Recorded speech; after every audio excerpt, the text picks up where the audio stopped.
उत्तर प्रदेश बलिया में सुनील बारी अखार गांव के विकास के लिए गांव के नेता ने विभिन्न प्रकार का सहयोग दिया।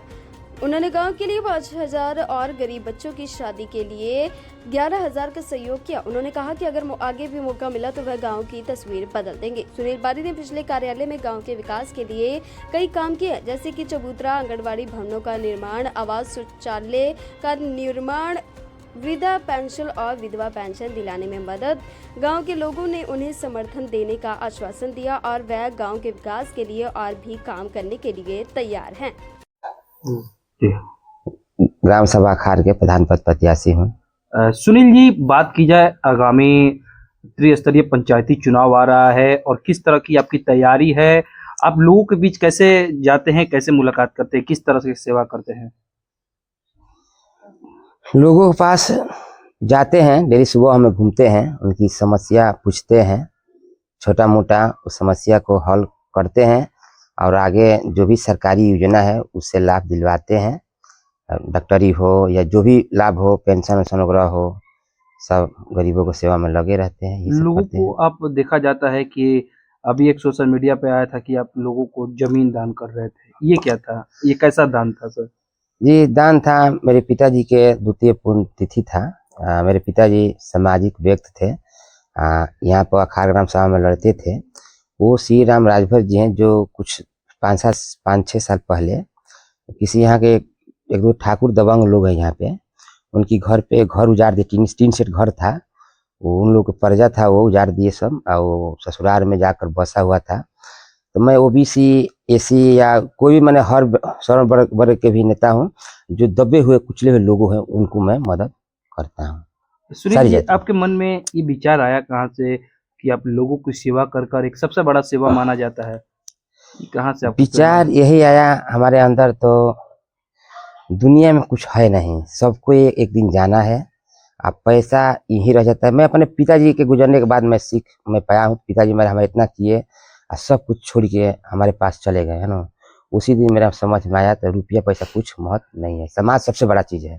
यदि अखार की जनता आपको मौका देती है तो आप उनके लिए क्या करेंगे?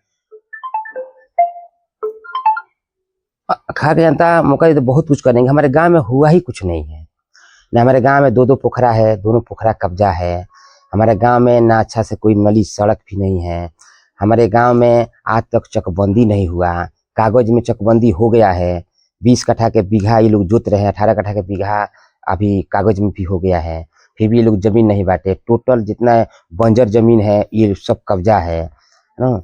इसके बाद बूथ, हम लोग का बूथ जो है, ये विधानसभा और लोकसभा का चुनाव जो होता है, जो दादा का छपरा प्राइमरी पाठशाला स्कूल पे होता है, प्राइमरी पे, अब प्रधानी वाला ये दोनों बूथ इधर लेके, ये जो ठाकुर वर्ग लोग हैं यहाँ पे दबंग किस्म के, ये लोग अपने अंडर में 2 स्कूल है, प्राइमरी एक अखार, एक मिडिल स्कूल अखार जी, ये दोनों बूथ को अपने आगे वोट करवाते हैं ये लोग।